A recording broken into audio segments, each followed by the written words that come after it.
একটু ভাড়া নেই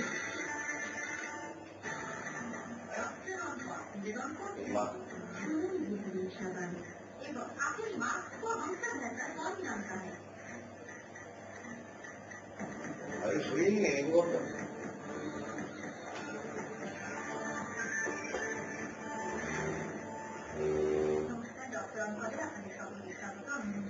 আজকে আমাদের ডক্টর অন্তরে আলোচনার বিষয় ফুসফুসের ক্যান্সার এবং আমাদের সঙ্গে আলোচনা করার জন্য উপস্থিত হয়েছে বিশিষ্ট ক্যান্সার বিশেষজ্ঞ ডক্টর কৌশিক চ্যাটার্জি। ডক্টর চ্যাটার্জি 24 ঘন্টায় আপনাকে স্বাগত। আর ফুসফুসের ক্যান্সার নিয়ে আমরা কথা বলছি, কিসের থেকে এই ক্যান্সার হয় সেই প্রসঙ্গে আসবো প্রথমে। তার আগে আপনাদেরও স্বাগত জানাই এই অনুষ্ঠানে, আমাদের লাইভ ফোন ইন অনুষ্ঠানে। আপনারা জানেন আমাদের ফোন করতেই পারেন আপনারা, যদি কোনো রকম জিজ্ঞাসা থাকে, অবশ্যই কোনো রকম প্রশ্ন যদি থাকে। আমাদের ফোন নাম্বার টেলিফোনে যাচ্ছে। ডক্টর চ্যাটার্জি, কিসের থেকে ফুসফুসের ক্যান্সার হয়?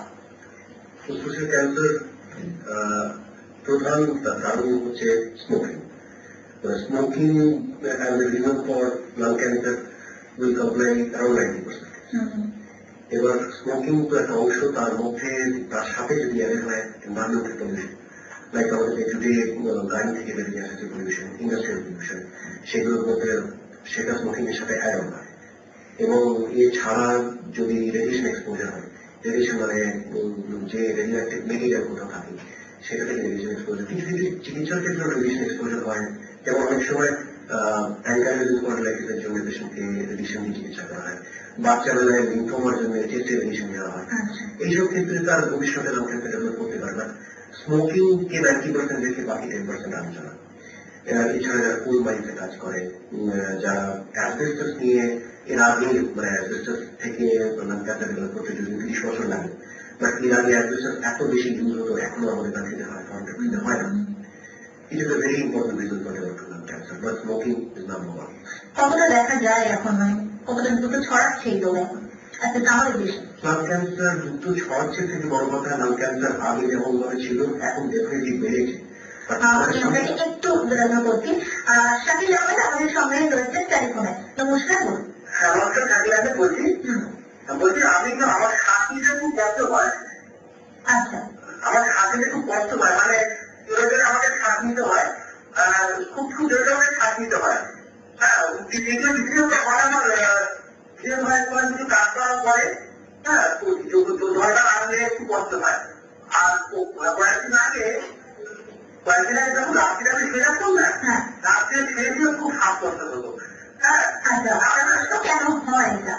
হ্যাঁ, এবার খুব কষ্ট, এখন খুব কষ্ট হয়, মানে বুকে যেন ভারী হয়ে যাচ্ছে। বয়সটা আমার বয়স 27 বছর বয়স। আমি রাস্তা দেখি না অনেক, তারপর কিছু করতে পারেনি। আপনি শুনতে থাকুন। 27 বছর বয়সে একেবারে প্রথমেই ক্যান্সার নিয়ে ভেবে নেওয়াটা খুব প্রয়োজন নেই। যদিও ইয়াং পেশেন্টদের এখন ক্যান্সার বাড়ছে, আমার মনে হয় 27 বছর বয়সে শ্বাসকষ্ট হচ্ছে, ইট ইজ মোর টুয়ার্ডস এটা অ্যাজমার দিকেই যেতে পারে আমার মনে হয়।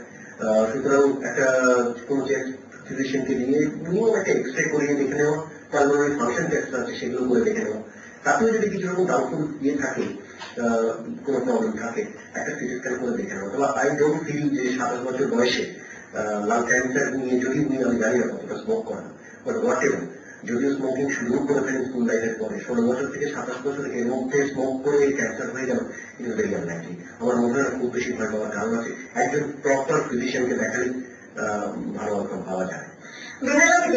পর আমাদের সঙ্গে টেলিফোন লাইনে রয়েছে। নমস্কার, বলুন।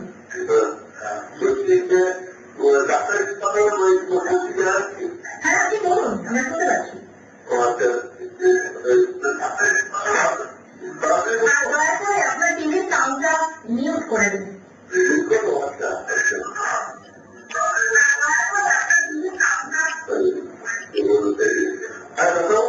হ্যাঁ, বলুন। আমাদের আগের লোক আছে, হ্যাঁ, বুঝতে পারছেন? বুঝতে পারছি, বলুন। তো টেস্ট করতে বলেছে, হ্যাঁ, তা আমাদের ফুসফুসের ক্যান্সার করতে হবে বলুন।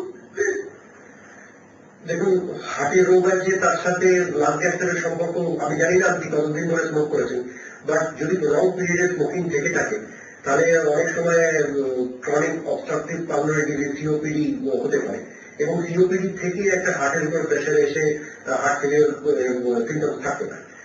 ন্যাচুরালি একেবারে হার্ট ডিজিজ আছে বলে আপনার ক্যান্সারের প্রবলেম থাকতে পারে, এরকম ভাবে ভেবে নেওয়ার কোনো কারণ নেই।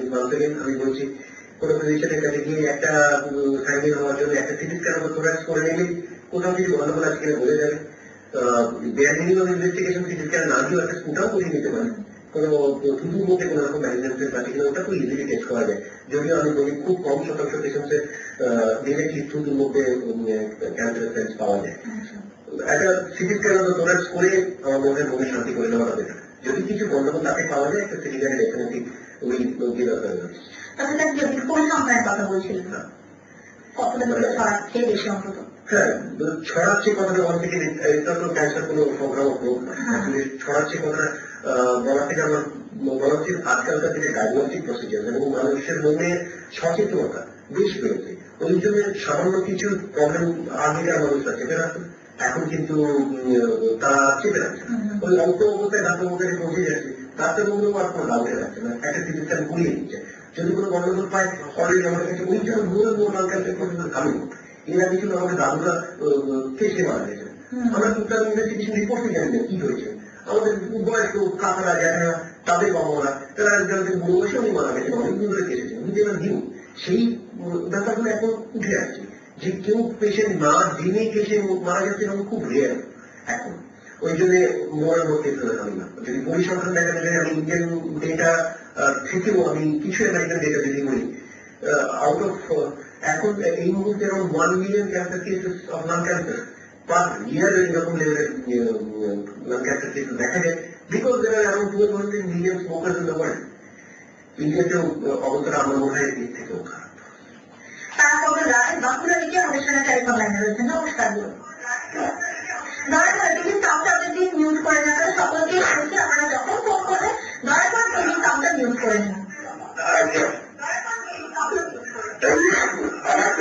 আমার ব্যবসা